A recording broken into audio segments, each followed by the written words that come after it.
This show is brought to you by Miami Grill. For over 30 years, Miami Grill has brought you big favorites from big cities, featuring authentic ingredients prepared fresh to order with the best cheesesteaks, wings, gyros, burgers, and more. Don't just bring dinner home, bring home Miami. Order online or in person. Pickup, drive-thru, dine-in, and delivery available at all locations. If you're craving it, they're making it. Bringing Miami Grill home has never been easier. With locations all over South Florida, check mymiamigrill.com to find yours. That's mymiamigrill.com to find Miami Grill. This show is brought to you by Prize Picks. Prize Picks is a revolutionary new daily fantasy game whereby you pick 2, 3, or 4 players to go over or under their fantasy point projections, and if you're correct, you win.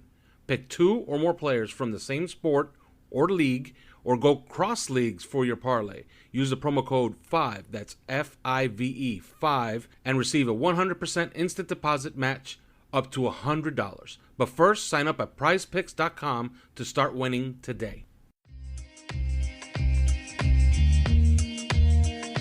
Welcome to 3 Yards Per Carry, a podcast covering the Miami Dolphins and the NFL. Now, here's your hosts, Chris, Alf, and Simon. And we're on, and welcome to another edition of 3 Yards Per Carry. It's been a minute, and by a minute, I mean it's been a month. As always, we are brought to you by Biscayne Bay Brewing, the official beer of 5 Reasons Sports Network. And if you like the show and you support the show, and you want the show to go on, of course, please shave your balls. Manscaped, of course, they have the new Performance Package 4.0. Use 5RSN, 20% off your entire order. Chris, we started something. We started something. Yes, we did. That's a trend. It seems like you have some kind of breaking news that you just gave me right here on the phone. Absolutely. So tell the people what we're doing with this OnlyFans Patreon account. Well, we think it's just about time that we here at 3 Yards Per Carry have our own OnlyFans page, so so that you can get the latest pictures of us, in odd situations and. But what we did actually is for a long time we've talked about on this podcast, and listeners have mentioned to us on Twitter. We've talked about the WhatsApp chat that the 3 of us have been on for about 5 years now. I looked it up, and we kind of just text each other constantly, daily, all things football players, videos, video clips, pictures, everything. And a lot of listeners have always been like, man, I wish you could broadcast that, or I wish that you could somehow share that with us. So we decided to finally get on it, and so we're doing the WhatsApp chat on Discord now, and we're having people sign up through Patreon, and the Patreon page is going to be called OnlyFins, kind of a joke on the OnlyFans thing, and so you can sign up for $3 a month and get our WhatsApp chat feed, and daily messages and everything that we talk about.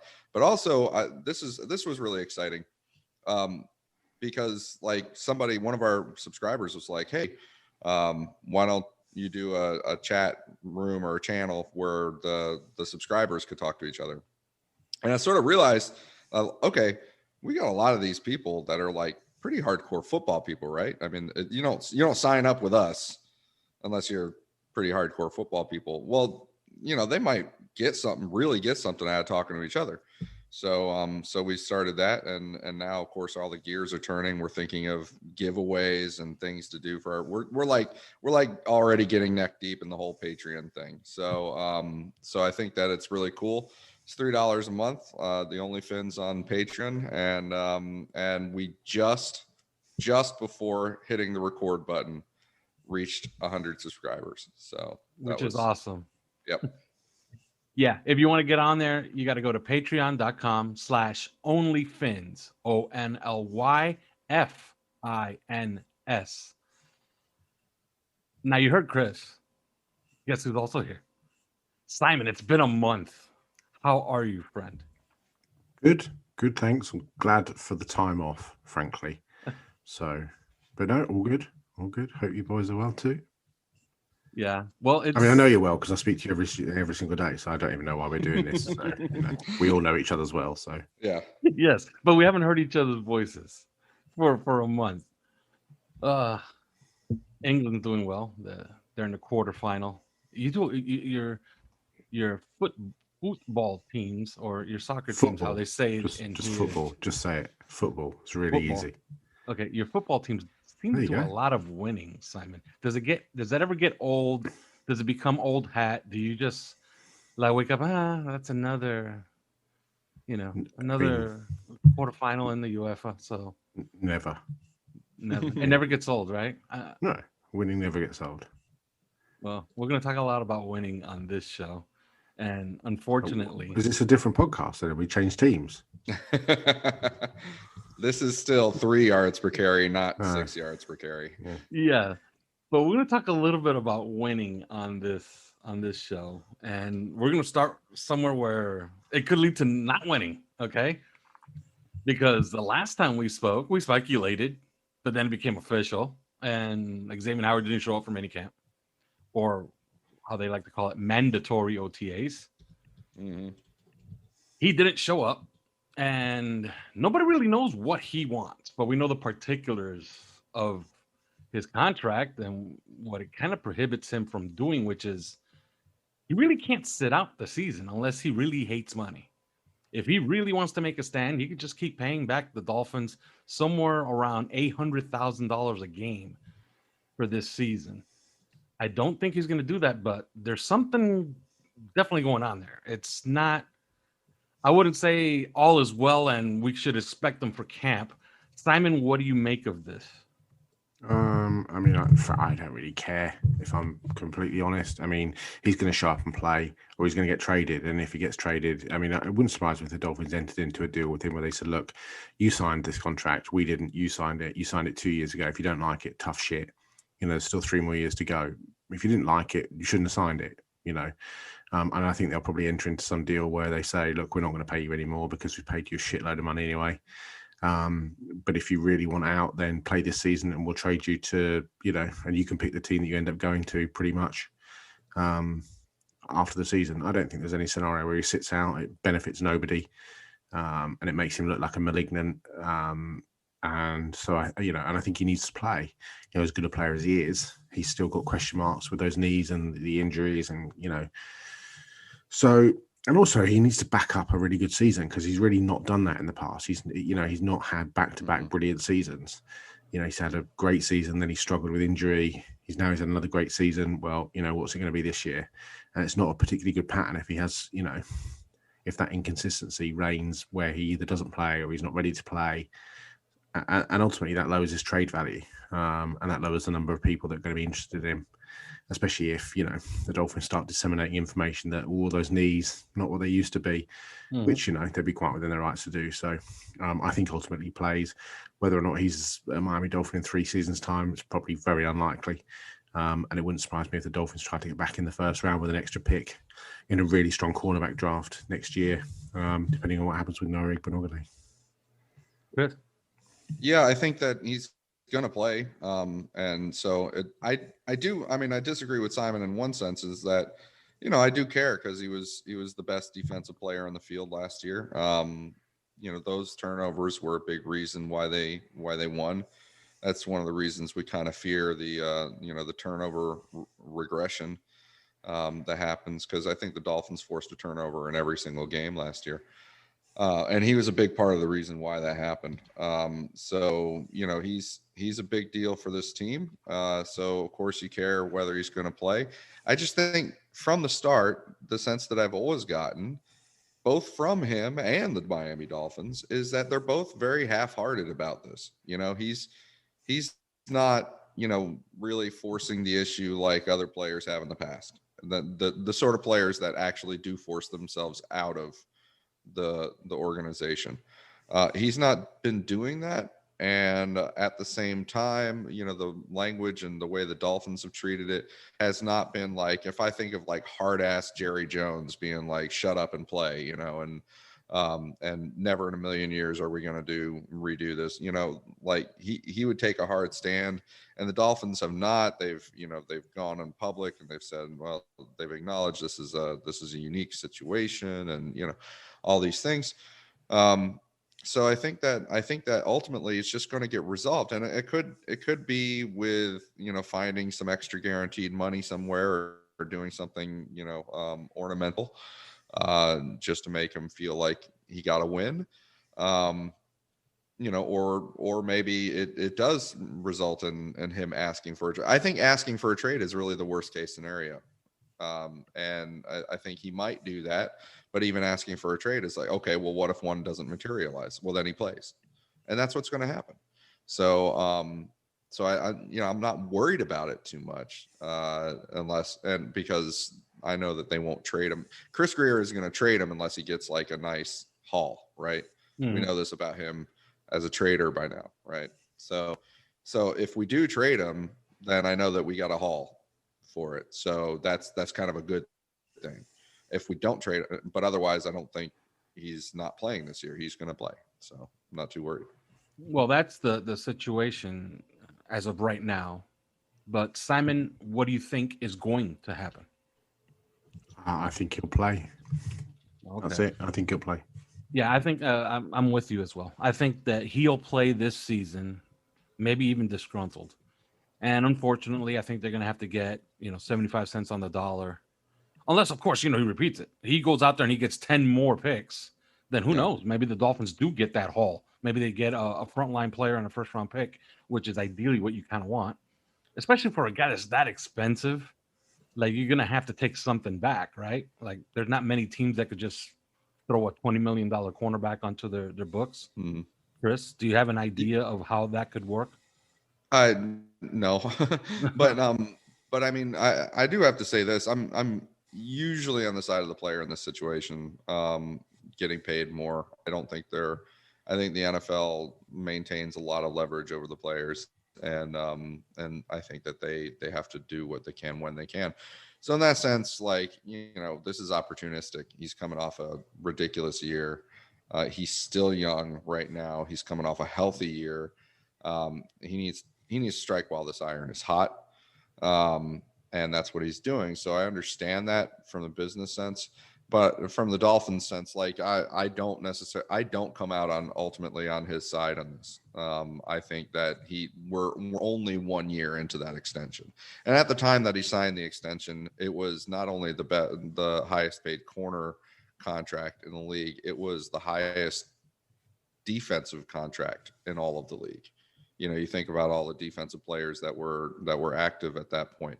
His contract was better than every defensive contract on the books, and so we've only gotten 1 year into it. But why would you be redoing it already? So I think that's ultimately the Dolphins that's what their stance is gonna be. But I do sense that that there's gonna this is not gonna be a trade. I don't think. It's just so many things standing in the way of it being a trade. This is ultimately like a relationship. They're gonna find some way to give him a win, and without really giving too much. And I think and then he's gonna play, and then maybe next year we revisit it and see what they can do with the salary cap and all that. But that's it.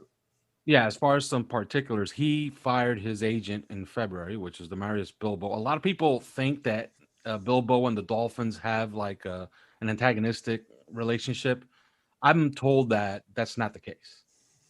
But he fired him and then hired David Cantor. I don't know if I can say the same. Simon, do you think that kind of is he tipping his hand? Like he's actually really going to go through with this by hiring old Dolphin antagonist David Cantor, or is just window dressing? It's a threat. I just think it's fan bullshit. I don't think the Dolphins give a fuck who his agent is. Okay. Like, agents are agents. They deal with GMs, and they've dealt with them historically for years. And it's not in a GM. It's not in an agent's. It's not in their best interest to piss off general managers, because you look at the people that work underneath that general manager. You're going to be dealing with this person all the time, and then you're going to be dealing with his underlings all the time, especially if they go on to be general managers. It just suits nobody. I just think it's the sort of nonsense that fans get really, excited about, and it's absolute bullshit. It really doesn't matter. Yeah, I don't know how David Cantor fits in all this, but I do remember the Olivier Vernon saga. It's their job. It's their job. Yeah. Their job is to get money for their client. Their job is not to pat a cake the Dolphins or the Brewers or the Chicago Bulls or whoever it is. That's not their responsibility. That's not quite fair, because David Cantor has really gone after the Dolphins in public on Twitter. But good for him. I mean, I just don't care. I just think it's so overblown. I think when you drill down into it and I just think it's, people fall out all the time, but they have to deal with these guys all the time. I just don't buy that it's a thing. And I certainly don't buy that Xavien Howard has brought in an agent who hates the Dolphins, because that's just like internet mumbo jumbo. It's just not realistic in this. That just makes no sense. One thing it's not like Demarius Bilbo and the Dolphins were particularly tight. You go back to the Jarvis Landry situation. Yeah, although that was smoothed over with Xavien Howard contract, which now he hates. Yeah, but go back to before the Xavien Howard contract. It wasn't smoothed over then. No. I just think it's, this is like, it's overblown stuff. And I don't for one second think that the Miami Dolphins star cornerback hired an agent who hates the Dolphins because he thinks it's going to, what does he think it's going to help him do? Help him get him out of here. But he doesn't need David Cantor to do that. You just don't turn up. You don't need an agent to do that. You just need some stones, which he clearly has. You don't need David Cantor to do that. You can hire any fucking agent to do that. Go and hire whoever. I just don't buy that. That's a thing. Now, it's an interesting talking point for, but reality, I just don't, Now, as far as the player, and I think this part is interesting, I dug up an interview he did on the Man to Man podcast with Darius Butler. You guys know who he is, right? I saw this interview too. Yeah, and I found it odd. He seems to resent that they signed Byron Jones. Like, he doesn't want good players on his team. And then he took notice, quote unquote, I took notice when they drafted Noah Igbenogany. Like, I don't get that. I thought the whole point was to get good players around you, and maybe those players help you. And if you look at the stats, and the numbers seem to bear that out, Byron Jones seemed to move those balls going the other way so he can pick them off. So I don't know. I don't understand Xavien Howard. Everything points to not for long as a Miami Dolphin, but maybe for this season. Well, he couched it a lot. Like, I watched that interview too. And he brought up, I think he even brought up, or they brought up the Aaron Rodgers situation. It was within this context. They brought up the Aaron Rodgers situation, drafting, what's his name? The kid that we liked at Utah State, Jordan Love. And so they're asking, did you feel that when the Dolphins went and signed Byron Jones and then drafted, Noah Igbenogany, and he was like, like I did. And he even used the term slap in the face. Mm-hmm. But before he said that, he was like, yeah, but I understand that they had to protect themselves because of my knee. Like, he said that. Like, he said, I understand they got to protect themselves because of my knee. But and then he goes on, he was like, but it was kind of like a slap in the face, and I was going to make them pay. I was going to make them pay by going out there and playing well. Well, you know what? That's exactly the attitude that you want players to have. I mean, you can't go out there every friggin' time that you're in front of the media and talk about how competition is great and competition brings out the best in the players, and we're all about having the players compete, and then not expect them to feel some kind of emotional way about giving them competition. This is what you're hoping to do. That's what produces the good play, is by getting them to feel that way, and to compete and to want to make the team pay for putting their job and up for competition, up in jeopardy. I mean, this is what you want. He did what you want, and he showed a very mature understanding that the Dolphins had to protect themselves because of his knee, and he knew it. So, this is all just going, this is a stage play at this point. And it's not even a good one. It's not even a good play. It just feels phoned in, and I don't think it's gonna, amount to much. Yeah. Although, you could understand how fans could get a little bit nervous because there's more expectations this season than in any season in a while. And I have some stats to back that up, by the way. So, and if you look at the defense, I would say it's powered mostly by those two guys outside, Byron Jones and Xavien Howard. Like, those two guys made it happen. It was a good idea to have two expensive cornerbacks, So that, people just get nervous. They see that and they want their Xavien Howard back playing with Byron Jones because they want to repeat what they did last year. Now, one thing I will say about this, and you talked about, and I got to dig a little bit deeper into this. You were talking about like a regression to the mean as far as turnovers. Yeah.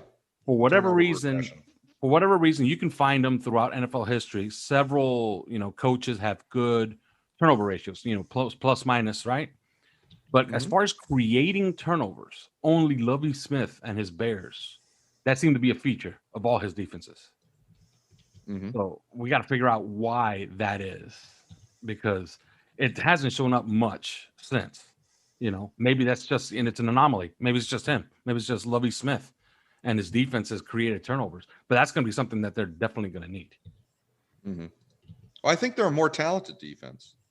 I think they two things can be true at the same time in 2021, which is that they're a more talented defense. They're more sound in some areas than they probably were before. And yet they might not have the same year that they had last year.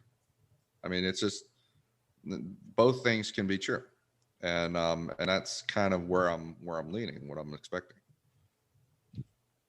All right, Simon, Dolphins are projected, okay, and this is just a projection, but they're projected favorites in 10 games this season. Remember, there's 17 of them this year. Can you guess the last time the Dolphins were favored in 10 games in an NFL season? Because I looked this up. 1066. Well, I only have information. I only have information that goes back to 2003, so that's 17 years, and it's never happened. This is the first year, okay, the first year where they are actually favored in 10 games. In 2009, actually, they were favored in 9 games. Okay, so I guess that was coming off of the 11-5 year. A lot of people thought that they were going to be pretty good. They weren't. I think, what did they go, 7-9 that season? What was the expectations in 2017 after we made the playoffs in 2016? And it was I thought expectations were pretty good that year. It was 7. Really? Didn't they die out early on because Ryan got injured in preseason? Ryan Tannehill got injured, and oh, right, okay. They were 7.5 was the over/under on wins. The win total was 7.5, and then it dumped after they signed Cutler. So Vegas was actually kind of prescient when that happened. I'm pretty sure we argued about it. Like, what? Why are we, losing half a game over Jay Cutler? Well, now we know. Yeah. So Simon, the expectations game. Do you get the sense that this is the season with the highest expectations in a very long time? At least in the data that I have, it's 17 years. But I guess we could go back to 2001, which is the last legitimately good team that they had before, hypothetically, this one. Do you get the sense that there are more expectations this year? Of course. I mean, it would be retarded to think anything other than that because twofold. One, the team hasn't been very good for 17 years, as we just pointed out. Two, the deals that they've made have put them in a position to bring in players, whether that's free agents or draft picks. So therefore, you apply your own pressure by doing that, by ripping up and starting again and positioning yourself that way. And three, the world is different than it was 17 years ago. Social media is so much more prevalent. So there is so much more pressure that comes through those channels, whether that's Twitter, whether that's Instagram, whether that's Facebook, whether that's podcasts, whether that's 24-hour news, The Athletic, all those sorts of things. There are more and more and more, ESPN, all the sorts of traditional media as well that are now pumping out, the NFL Network exists, to a completely different level than it did 17 years ago. So yes, of course there's pressure. Of course there's more pressure. I mean, that's an absolute given. This team is now in a position where it's going to have to make a run over the next 3 or 4 years because this window is now beginning to open, and they've got to take advantage of that. And if they don't, then we know what's going to happen, and it will be rinse and repeat as it has been for the last 17 years, except with a new staff. So, of course, there's more pressure. Chris, expectations? Do you feel as if they're elevated? Like you're expecting something and you would be disappointed if they don't achieve it? I mean, there's a difference between what Dolphins fans expected and what the Dolphins are expecting, and what the national, people are expecting. Because I think nationally, sometimes there's not a lot of love for the Dolphins, certainly not Tua, among national media. And so that might be really dampening expectations nationally, but certainly locally, the expectations are high. They should be high. Now is the time. It's, there's no rebuild anymore. There's no, this is it. What I can say is, and that I have consistently heard from multiple places, is that inside that building, there's more pressure than there's been. And that, this is obviously probably the highest expectations Steve Ross has had since somebody else was coaching. And so they are expecting wins. They are expecting playoffs. And if they don't get that will be a failure to them. There will be answers that will need to be had if they don't make the playoffs. So yeah, there are definitely expectations inside the organization that weren't there in a lot of previous years. Even there in 2016, Adam Gase's first year, when they did actually go 10-6 and make the playoffs. But then I think the expectations started to ratchet until Tannehill went down in 2017, and then expectations got higher in 2018, even though I think some other people saw a disaster on the horizon. Yeah, so definitely, I think the obvious is the obvious. Yeah, I look at this team and I it's almost like, because the Dolphin fan, especially on Twitter, is constantly waiting for a piano to fall on their head. And you can't blame them because a piano has consistently fallen on their head for the last 20 years, right? Yeah, we get a lot of pianos. Yeah. So I look at this team and I can make a case for being happy at every single position except running back, of course. Okay. And we all have our theories. I think we settled on that they probably screwed up on draft day, right? Like, I think we settled on that. Like, they tried to get their guy, but they couldn't. So, I don't know. I don't know if I'd say screw up. I think that's strong language. I think just because they tried doesn't mean that they really thought they had it and then were disappointed that, oh my God, we were expecting to be able to do this and now we can't. I think they took that chance.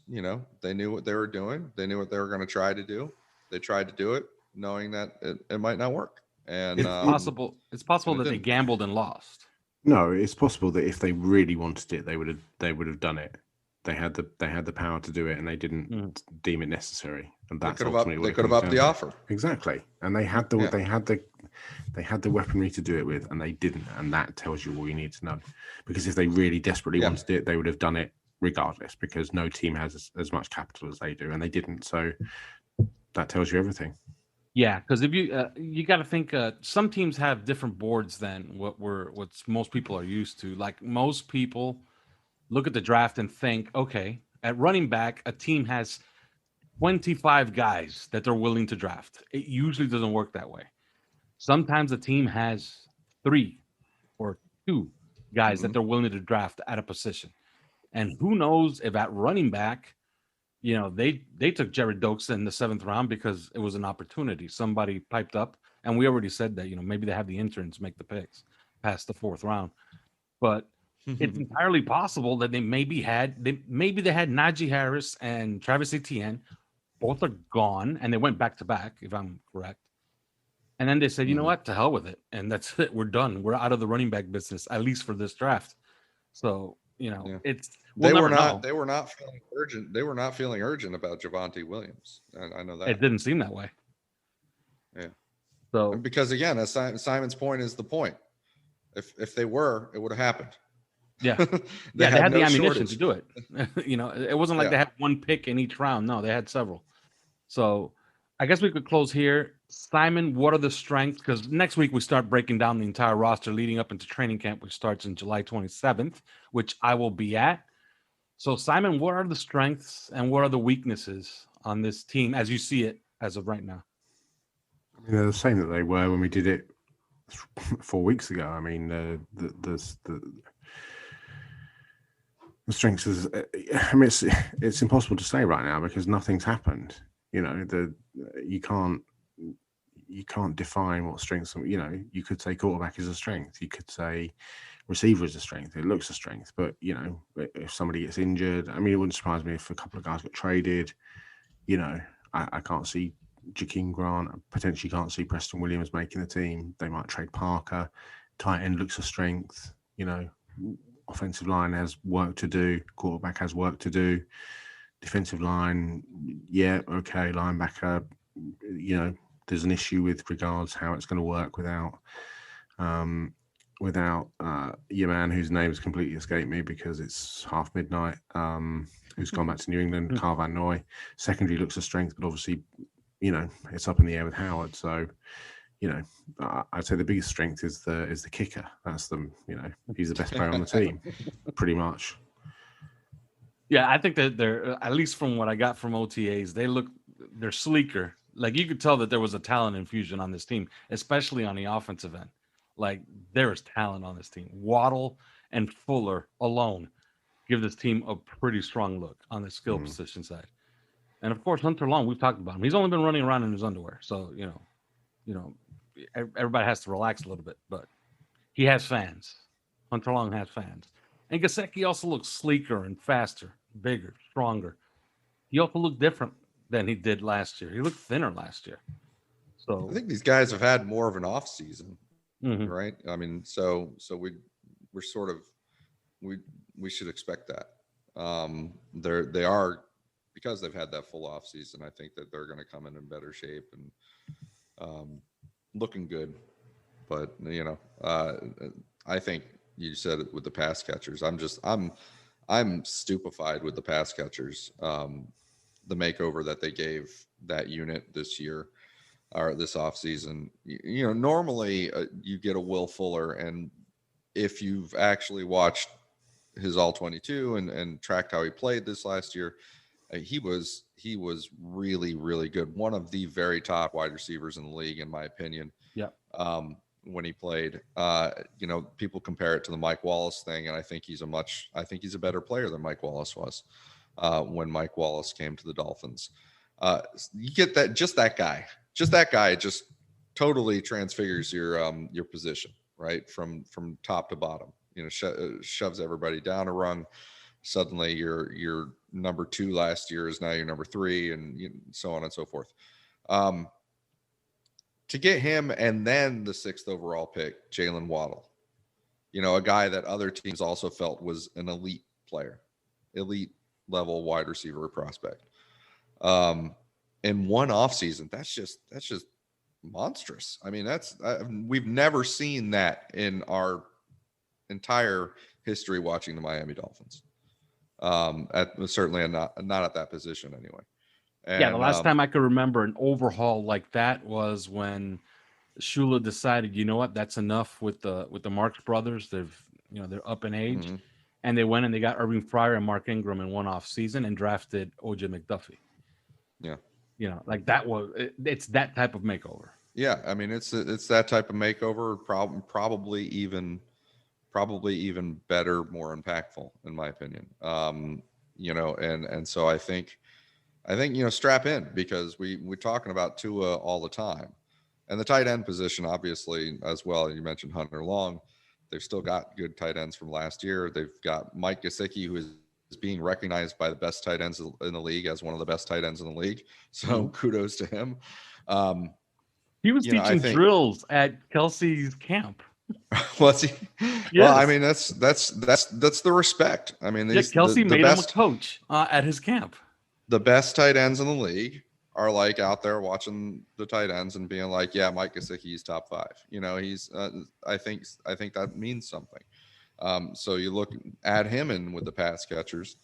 It's phenomenal. We keep talking about Tua. We're talking about him way too much because it's like, oh, is Tua going to take the next step? Is he going to explode? He's going to arrive on the scene? This is going to be his year. That's not the story, man. That's just not the story, because even if he does pretty well, you know, I doubt that he's suddenly Russell Wilson, you know, because Russell Wilson wasn't even necessarily Russell Wilson until a certain point in his career. I think that Tua is going to continue developing, and yeah, he's going to be better this year. Of course, he's got a full off season. He's gotten stronger, and you know, and so on and so forth. But that's not the story. I mean, the story is look what they put around him. You can't guard Mike Gesicki the way you would have last year when you also have Will Fuller and Jalen Waddle on the team. It doesn't work.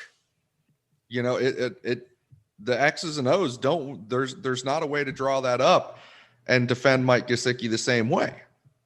You know, so I think that there's going to be a lot to be had this year, and it's not going to necessarily be like, you know, oh, Tua turned into Drew Brees. You know, well, no, he's distributing the ball to a lot of players that are really talented, really fast, and that's what I think I would expect this year. Yeah, I like all the fluff stories that are coming out right now. How Tua's picking up the playbook, and some other guys are not picking up the playbook, but it's really diverse, and I'm really interested in seeing, you know, what kind of team they're going to be, because they have 5,000 tight ends on the roster. But if you look at the team, you know, on the surface, it looks like an 11 personnel team. It looks like they're going to have 3 wide receivers on the field. And why wouldn't you at all times, right?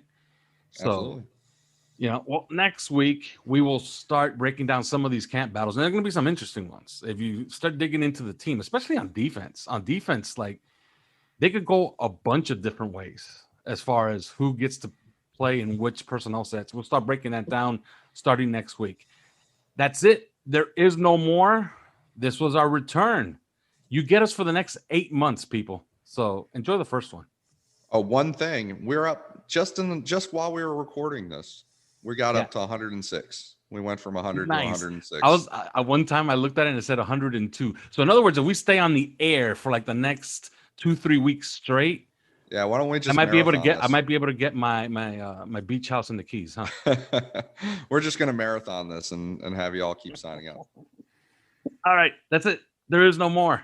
Talk to you guys next week. Thanks for listening to 3 Yards Per Carry. You can subscribe via iTunes, on Podbean, or your usual podcast provider.